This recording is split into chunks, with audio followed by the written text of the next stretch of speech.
पिता, पुत्र और पवित्र आत्मा के नाम पर आमीन। सबको जय यीशु। प्रभु ईसा मसीह में प्यारे दोस्तों, पिता ईश्वर की करुणा का चेहरा है प्रभु यीशु मसीह। पाप के अधीन रहने वाले लोगों को प्रभु की करुणा लाने वाला जीवंत ईश्वर का पुत्र यीशु मसीह या इम्मानुएल की प्रतीक्षा करते हैं हम इस आगमन काल में। आगमन काल के इस तीसरे हफ्ते के रविवार में कलीसिया हमारे सामने पिता ईश्वर की बड़ी करुणा की 4 घटनाएं पेश करती है। आज के पहले पाठ उत्पत्ति के ग्रंथ अध्याय 18 वाक्य 1 से 10 तक हम प्रभु और इब्राहिम की मुलाकात के बारे में सोचते हैं। मामरे के बिरुद के पास प्रभु इब्राहिम को दिखाई दिया और अपनी करुणा से उन्हें आशीर्वाद दिया। इब्राहिम बूढ़े थे और उनकी पत्नी सारा भांज थी। प्रभु उनसे कहता है कि जब मैं 1 वर्ष के बाद फिर आऊँगा तब सारा को एक पुत्र होगा। बूढ़े इब्राहिम और सारा को यह प्रभु की करुणा का शब्द था। आज के दूसरे पाठ में न्यायकर्ताओं के ग्रंथ अध्याय 13 वाक्य 2 से 7 और 24 में हम प्रभु की करुणा की एक और घटना देख सकते हैं। दान वंश के मनोवा और उसकी पत्नी जो भांज थी, उनके बारे में हम यहाँ पढ़ते हैं।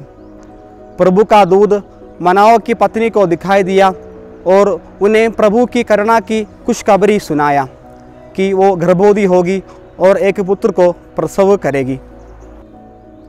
आज के तीसरे पाठ एफेसियों के नाम संत पौलुस के पत्र अध्याय 3 1 से 13 तक वाक्यों से है। यहाँ हम प्रभु ईश्वर की करुणा का संदेश लेकर गैर यहूदी के पास जाने वाला संत पौलुस को देखते हैं। संत पौलुस गैर यहूदियों को मसीह की अपार दया और करुणा का सुसमाचार सुनाते हैं।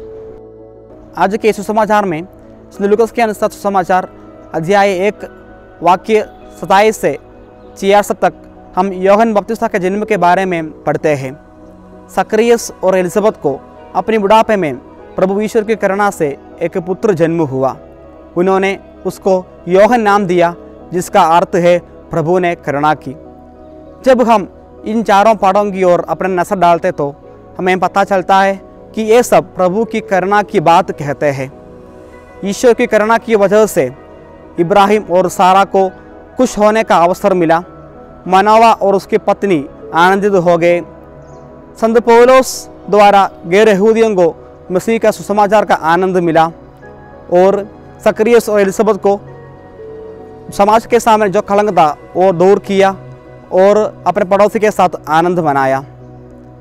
इन पाठों में पिता ईश्वर भी बिल्कुल खुश है, लेकिन अपनी खुशी के कारण यह नहीं था कि जो बूढ़े थे और भांज थी उन्हें पुत्र मिलता है, बल्कि ईश्वर इसलिए खुश है कि यह पुत्र मानव जाति की मुक्ति की योजना में प्रभु के साथ सहयोग करेंगे। इब्राहिम के पुत्र इसहाक से एक महान और शक्तिशाली राष्ट्र का उत्पन्न हुआ, जिससे पृथ्वी के सब राष्ट्रों को आशीर्वाद प्राप्त हुआ। मनोवा के पुत्र सामसन द्वारा फिलिस्तियों के हाथ से प्रभु ईश्वर इस्राएलियों को बचाता है। संत पौलुस द्वारा गैर यहूदियों को मसीह का सुसमाचार सुना और संत यूहन्ना बपतिस्मा ने प्रभु ईश्वर के लिए रास्ता तैयार किया। जब हम इन चारों पाठों पर मनोरंजन करते हैं तब 2 बातें हमारे मन में आती है। पहली बात यह है कि God's right time may not be our right time and our right time may not be his।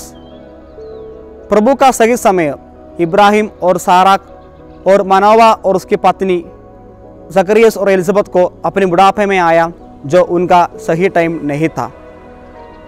रोमियों के नाम संत पौलुस के पत्र अध्याय 9 वाक्य 16 में हम पढ़ते हैं, सब कुछ मनुष्य की इच्छा या परिश्रम पर नहीं बल्कि दया करने वाला ईश्वर पर निर्भर रहता है।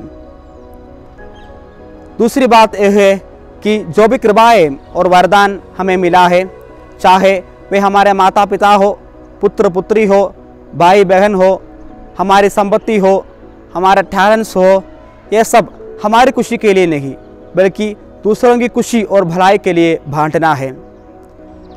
आज के इन वचनों द्वारा प्रभु हमसे कहता है कि हमें ईश्वर के सही समय के लिए क्षमा, उम्मीद और विश्वास के साथ इंतजार करना और हम प्रभु की करुणा इस दुनिया को सुनाने के लिए बुलाए गए हैं।